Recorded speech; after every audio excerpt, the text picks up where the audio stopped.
Hi, everybody. Welcome to Creators Night for December. We are live in the YoraHome showroom. My name's Angie, and our guest tonight is Shawn Nelson. He's going to feature the 4th axis and the 6550 making tumblers. So if you have any questions while during his presentation, just pop them up and we will try to answer them as best we can. Take it away, Shawn. Hi everybody. So the 6550 Pro 4th axis and tumblers. I've seen a lot of nice tumblers being done in the user group. So a lot of you are already on your way. So some of you might be struggling. I'll go through my process and show you a few little tricks and tips that I do to get some really nice clear engravings.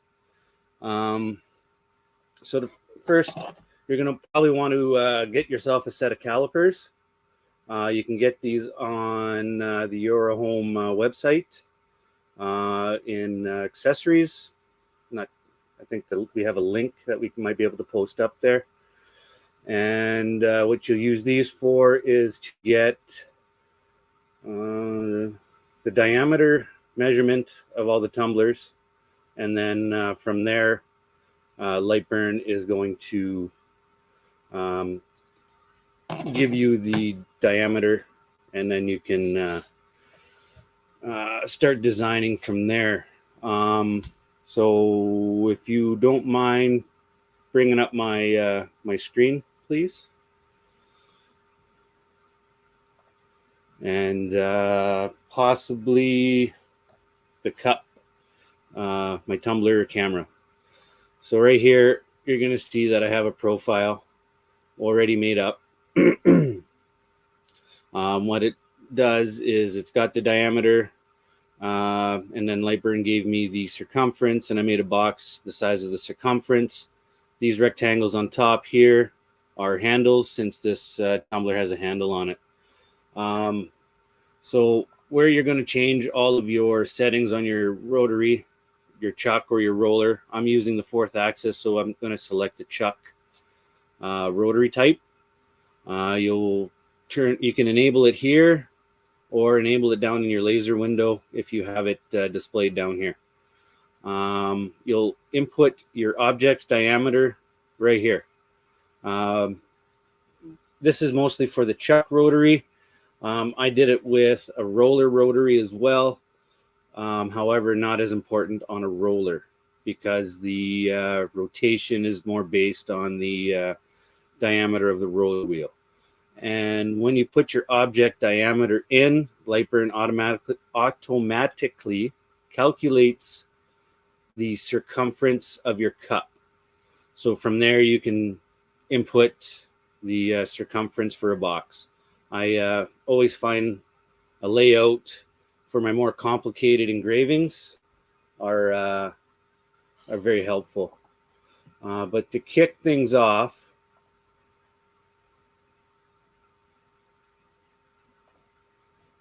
to start, if you don't mind coming back to me, please.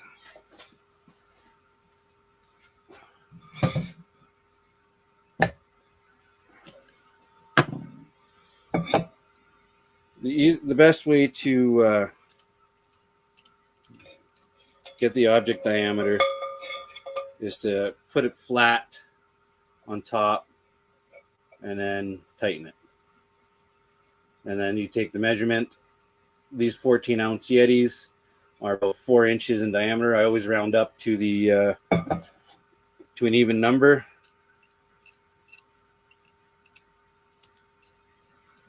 and it always seems to work for me. So if you take it from the bottom or the top, you'll get a more accurate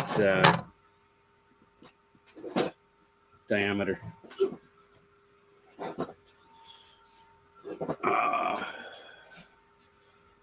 Some is not consistent length of the tumblers. How is that compensated for? The length of the tumbler? Well, depending on the length of your image. If you got a long image, your x-axis is going to go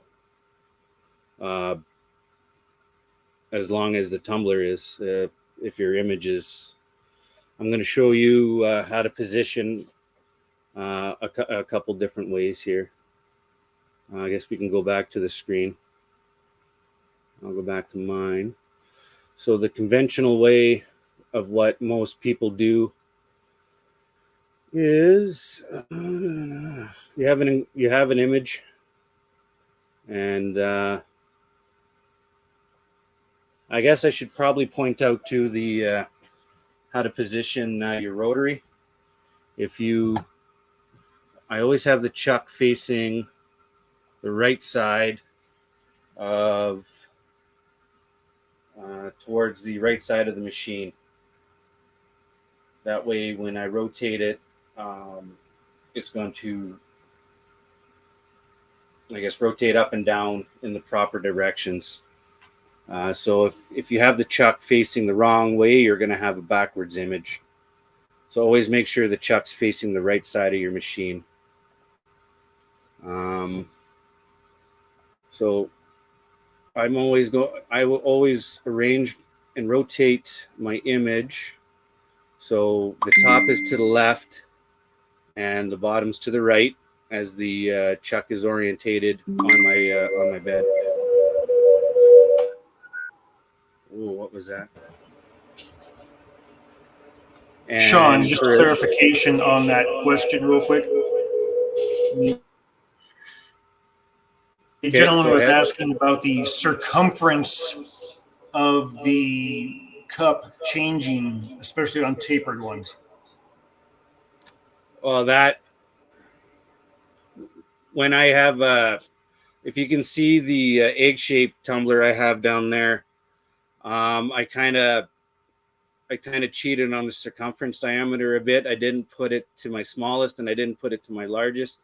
I kind of put it somewhere in the middle, just to kind of compensate for the differences. For the longer 30-ounce tumblers that Yeti has, I usually try to only engrave either on the larger portion and stay there, or the narrower portion and stay there. Just because it's such a, it's kind of a judgment call at that point. I mean, light burn won't compensate for the difference. That is true. I hope that answered the question.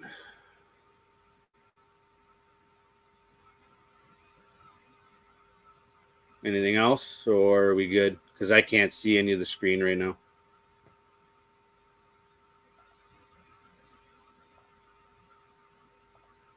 Are we good? All right, moving on. So now that I got my image orientated in the right direction, and if this is the only thing that I'm worried about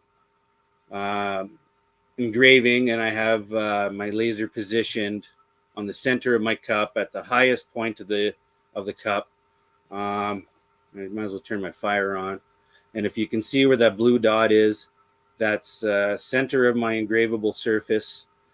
Also at the highest point that I could tell by eye, and that's where it's focused. So in order to do this, if I was to frame, it's going to move from this green dot here.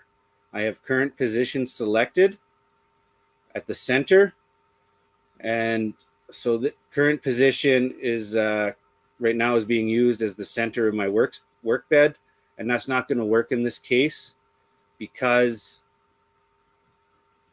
my image is up here. So if I want to work from the center of this image, I would click on use selection origin. So that's going to change where the 0 is. And it's in here. You might not be able to see it because it's highlighted by the center square for the image selection, but it's there. But if I unclick the image, it goes back to here. And then now if I was to frame, it's going to go to the outer left corner and go around.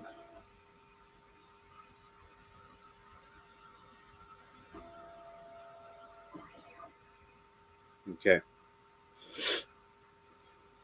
So that's for a conventional engraving if you have a logo or a name, and it's only one image, and you center your laser to where you want to start. That's how I go about it. It's repeatable. You can do more than one engraving with the 4th axis, so you can do 1 or 2, 3, 4 passes. Depending on the colors, you might have to do 3. White, more often than not, to get rid of that glue, I got to do a 3rd pass at a very low power ratings, just so I don't scorch the metal. So I'm just going to go back and look if there's any questions. Are there any questions right now? No? Okay. No. So another thing I tend to do is I'm always using my fire button and positioning that laser.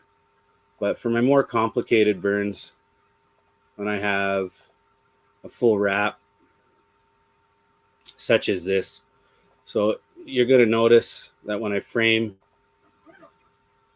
that it's very large. It's going to go around all the logos. And if I engrave into the logo, oh, that's too big. I'm going to lose the Yeti logo. And no one wants to lose the Yeti logo. And I had hit the handle a tad there. So I'm going to move that down and I'm going to reframe it.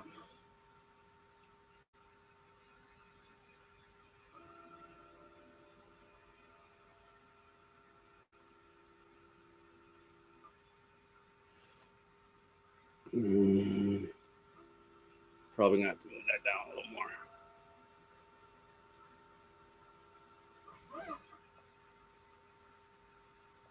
When you get another thing you have to take into account too, and I only have this off for video, is when this is on.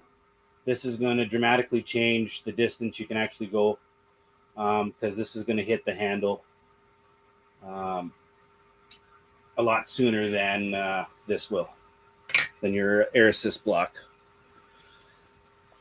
So looking at this image now, if I was to engrave it as is, it's going to engrave over both the Yeti logos, the painted one and the engraved one, and we wouldn't want that to happen.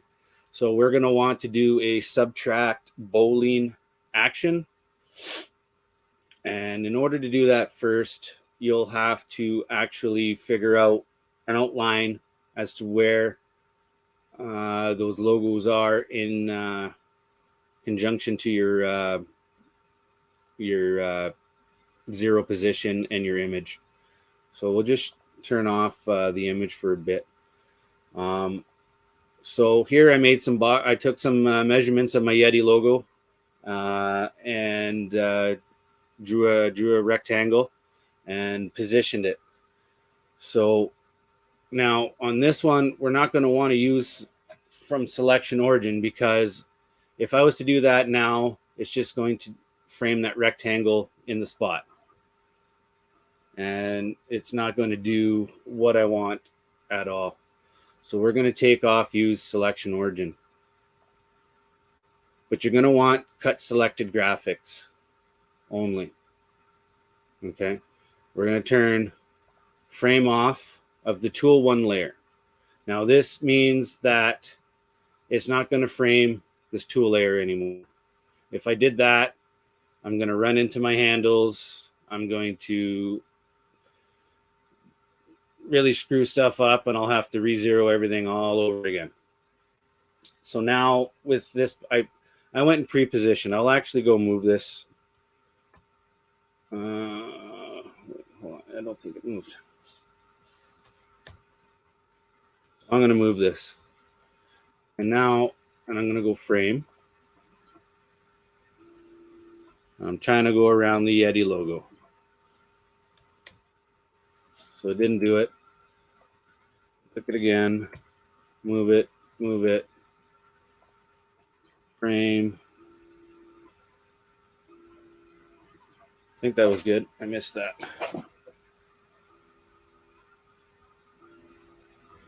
I can click it up.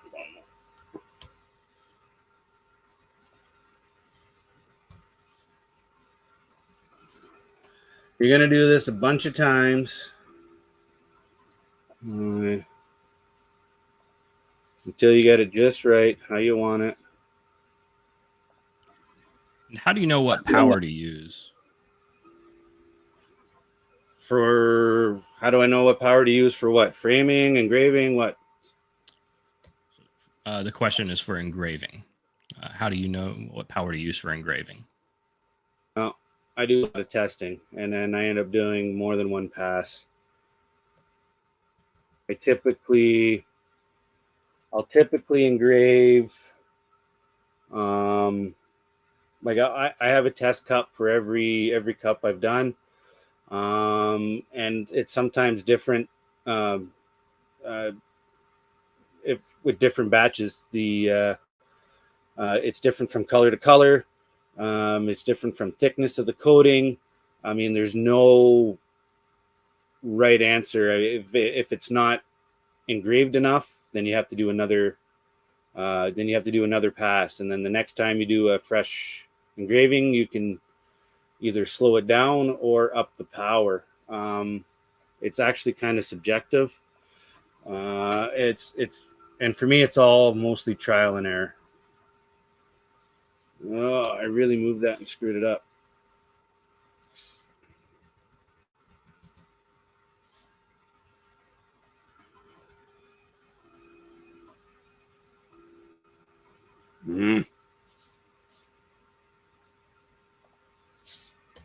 And this is where being a perfectionist is a downfall.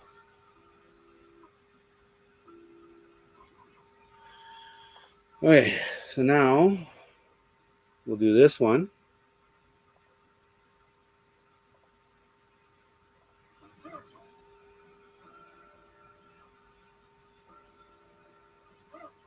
All right.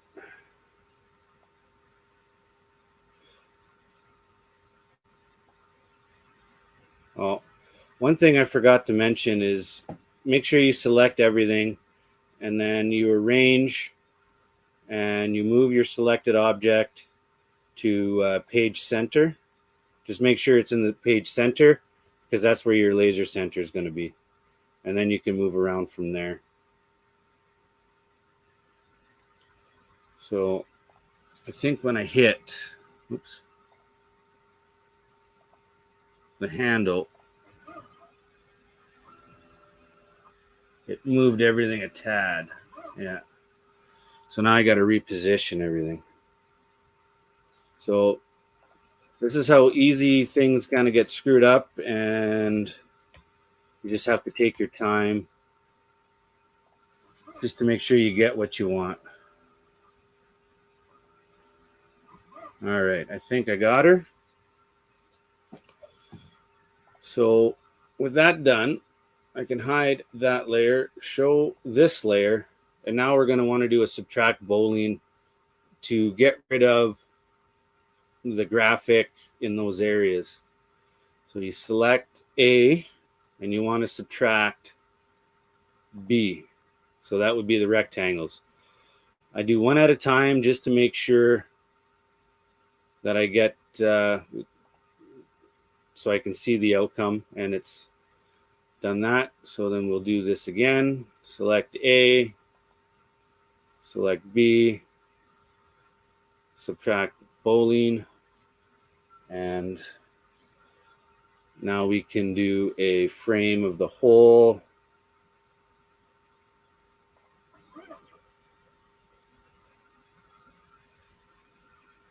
cup.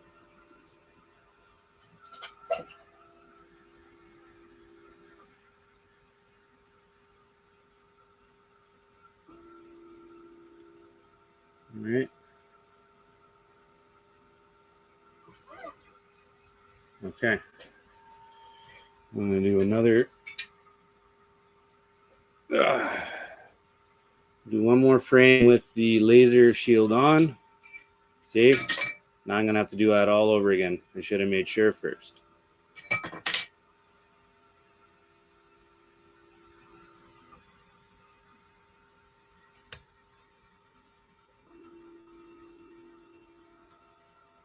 Okay. So I'll just bring that down a tad. And then we just do that process all over again. Shift, hold, select, subtract. Select that, hold shift down. Select your other graphic. And subtract the bowling. All right, and I'm going to frame again. I apologize.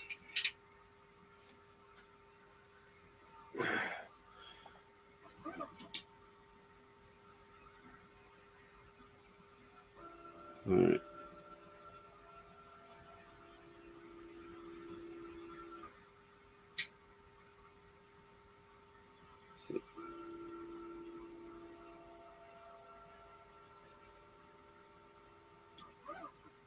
All right. One more time.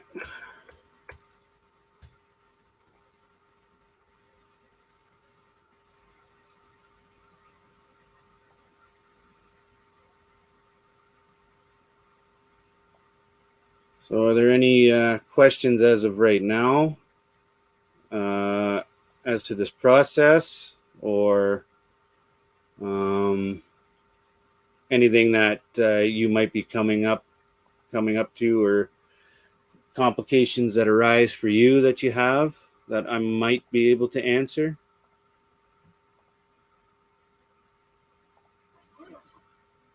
All right, that's better. I'm not hitting now.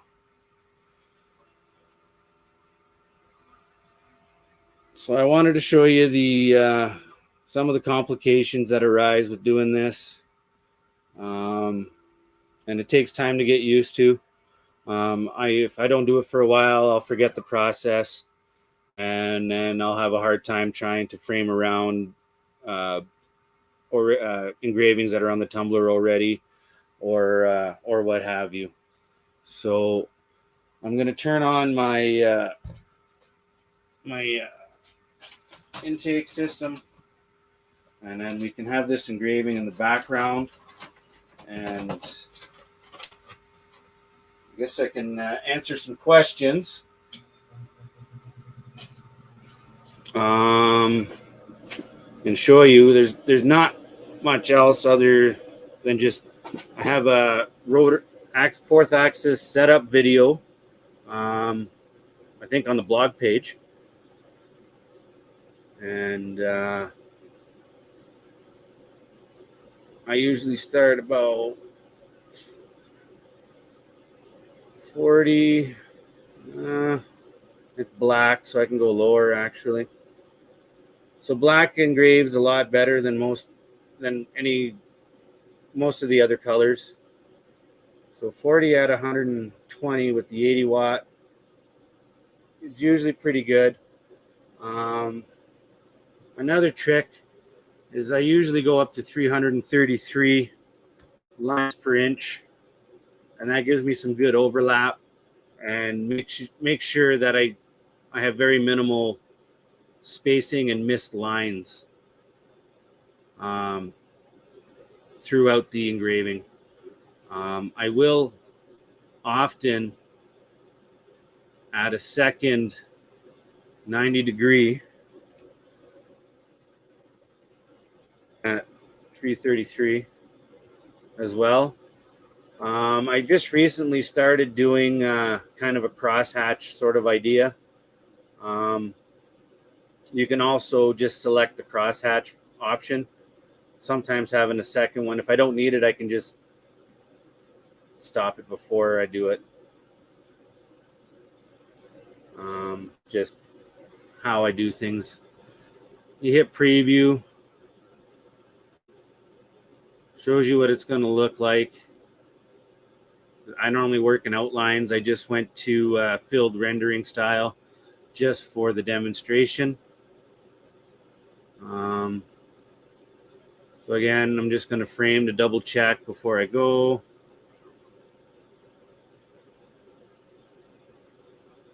You don't want to ruin a Yeti cup. I ruined quite a few.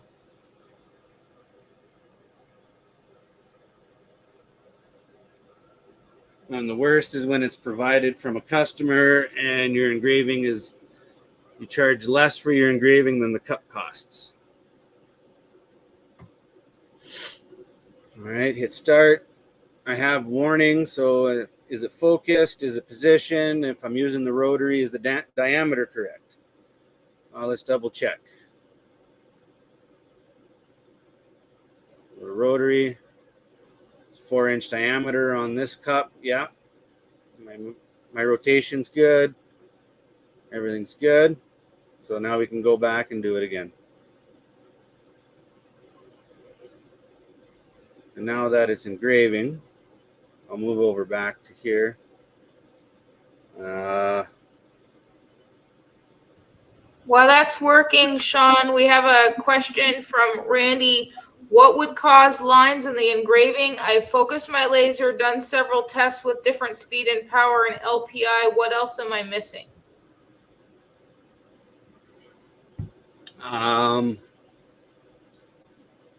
Are you sure you're focused properly? Because if you're not, you focused. You might not be focused. Are you centered? Are you properly centered? Is there an angle? Is your steps per millimeter correct? Because if your steps per millimeter on your rotary is wrong, it's going to either rotate too much or not enough. That's all I can think of. I don't know if anyone in the background has anything right now.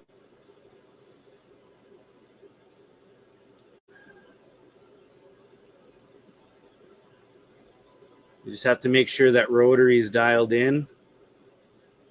And if you're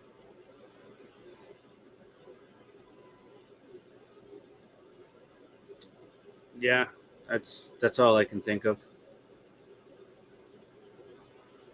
I mean, this engraving is going to take a while, so you guys Shawn, are going one to be other on. question that did come up. We had a couple of users asking if it's possible to do rotary work in laser GRBL. I was able to put some answer in there, but if you can, add anything to that, that would be appreciated. Okay, well, without knowing what you put, I might be saying it again. It will run the rotary, but I don't think it compensates for any circumferences of your tumbler. So you're going to have to, on your own, figure out just how much you have to compensate for the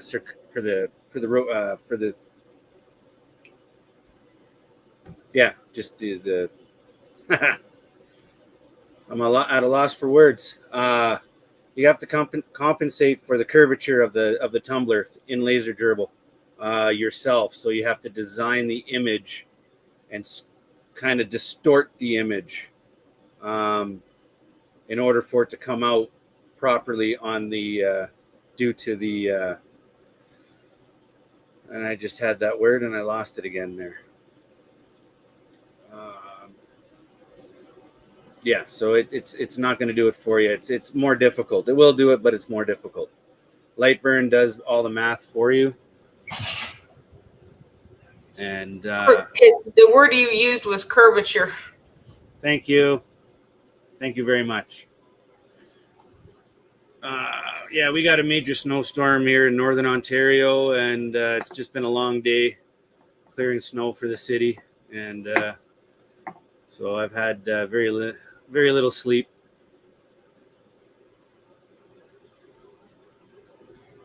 So you can see it going right now. The engraving's actually going actually pretty good. Oh, it's off. See that?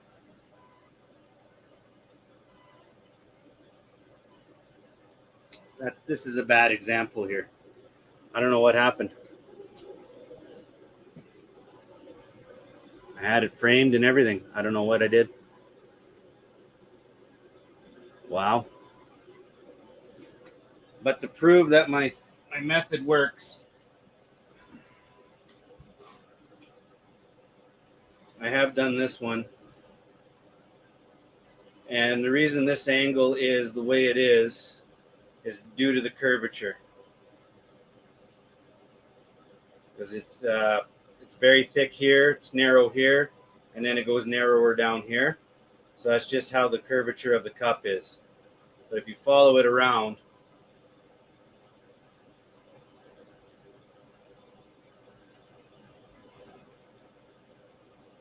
you can see.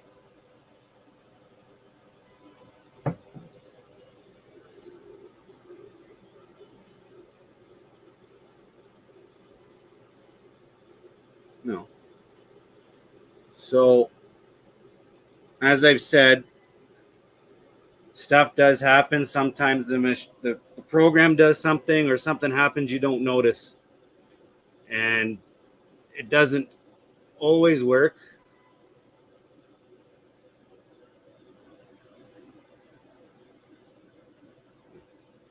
We did it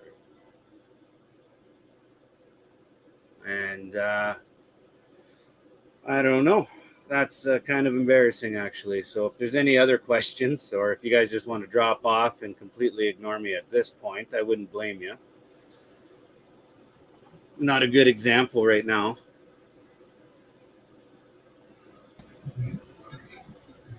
So I'll just pause that.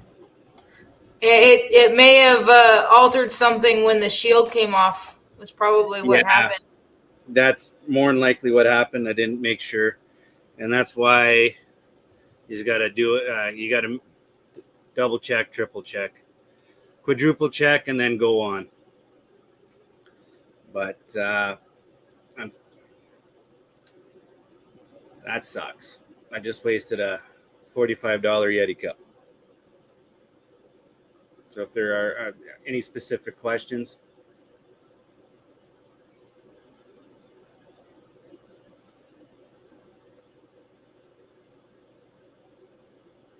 Yes, Mash, I did do that earlier. I had a separate layer I used I framed around it, and then I did the, but you have to be on this, you have to have a layer in order to do the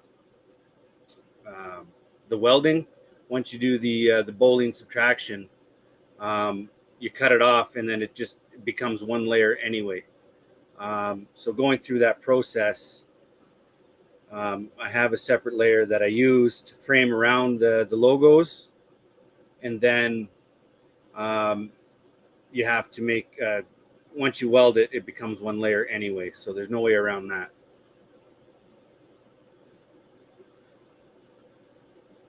Yes, for this particular layout, for this design to wrap around and go around the Yeti logos, and in order for me to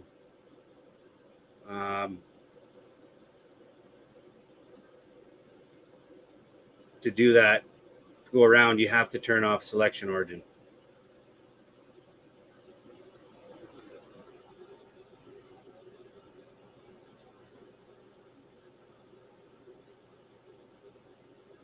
No.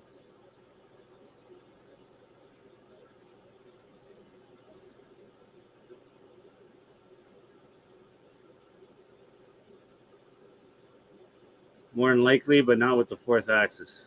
With the 6550 itself, yeah, you could cut out stencils out of thin wood, or acrylic or even cardboard.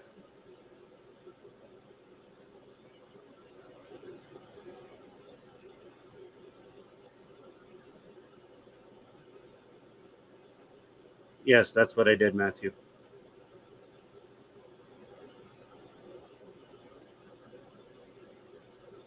So again, we'll go through the process. Stop.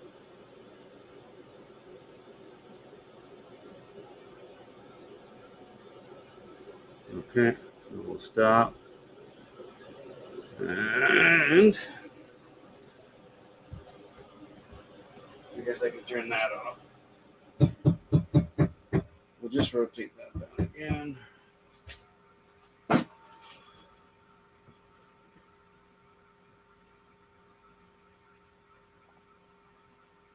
We'll move you over. So again, just to go show you.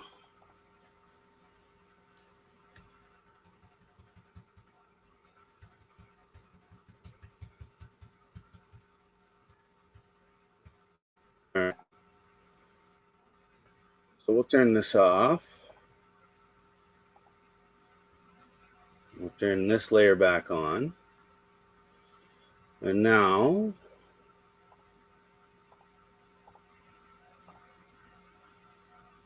we'll get the laser back to my center point. Oh, it's not there.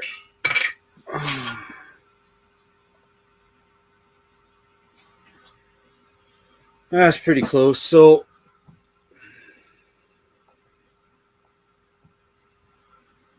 always arrange and move selected objects to page center. That way it's there.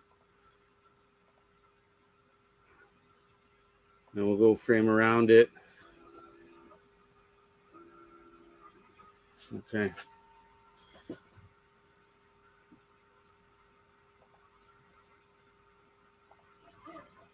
And then it's there.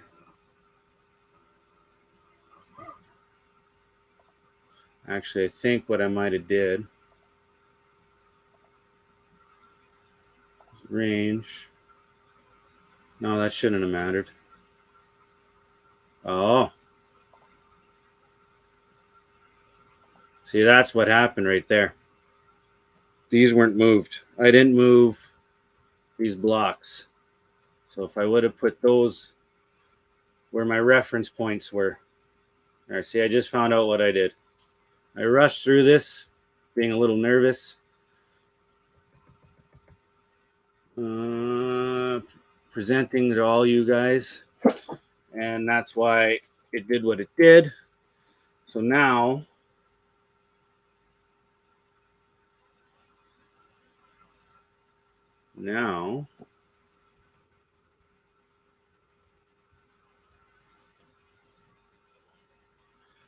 it'll do what I want it to do, but it's a little late.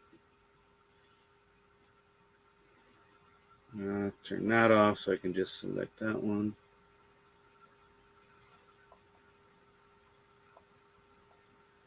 Okay, Boolean subtract. And then select that. And then Boolean subtract. And now it's in a completely different spot. So now when I go to engrave, it'll do it better. So we'll just change this to a 90. And for whatever reason, it didn't say, oh, it's because I went backwards. Yeah, so 333. And then we'll just go 90. And then you're going to see it's going to be a lot better now. Go back up to 45. And 123. Start, focus, positioned, rotary. That's all good.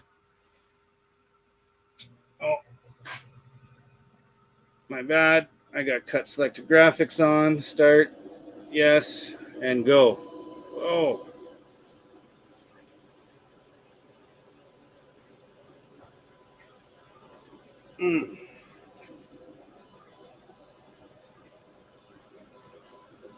So I hope you guys can see that,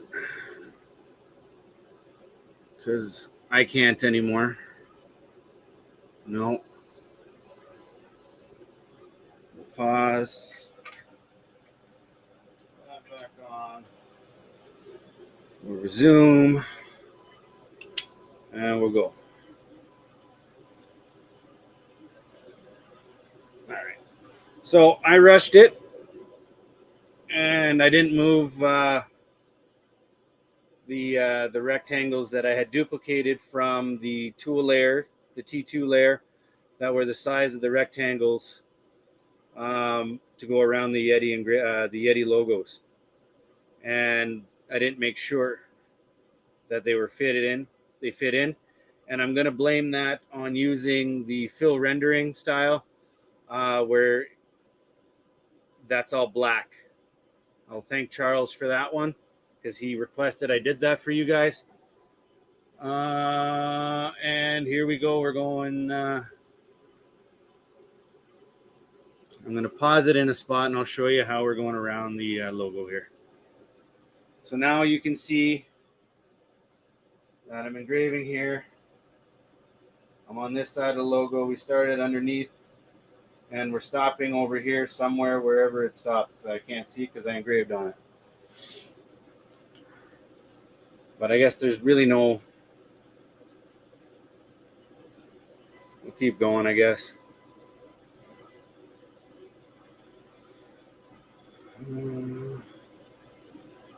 So I also use, in our fourth axis, I use these inserts.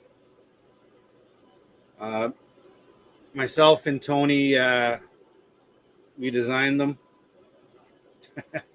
There we are. And these go into the tops of the tumblers. I don't think I have the proper size for this one, proper tumbler for this one. But this is 81.5, and we also provide a STL file for the 95. And the STL files are available for free to download, and you can print them yourself if you have a 3D printer. If you don't, just send an email to support@yorahome.com, and we could probably have some printed out on a per order basis for I'm not sure of the price.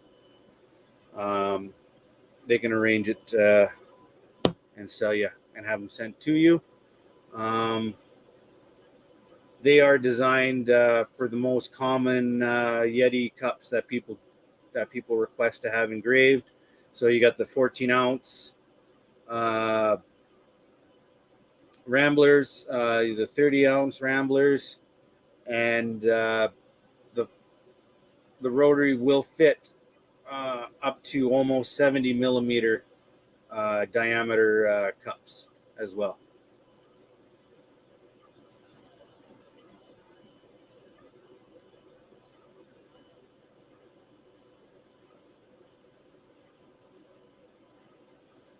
I don't know. Are there any specific questions?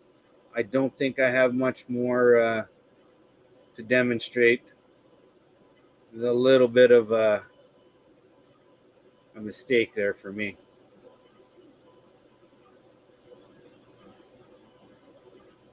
I hope you can learn from my mistakes. Measure twice, cut once. Actually, measure 10 times and cut once, because there ain't no going back with these.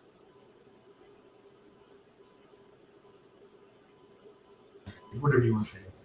Mistakes happen sometimes, Shawn. I'm sure, hopefully, whoever's, all the people that are watching, know that you're human too. So we appreciate you sacrificing your evening for us. We will let you get some rest. I know you're probably tired after a full day's dealing with the weather up there. We've gotten any other comments or anything We'll stay tuned to our newsletter to get live feed updates, and we'll let you go for the evening. Thanks for watching, everybody. Bye, everyone.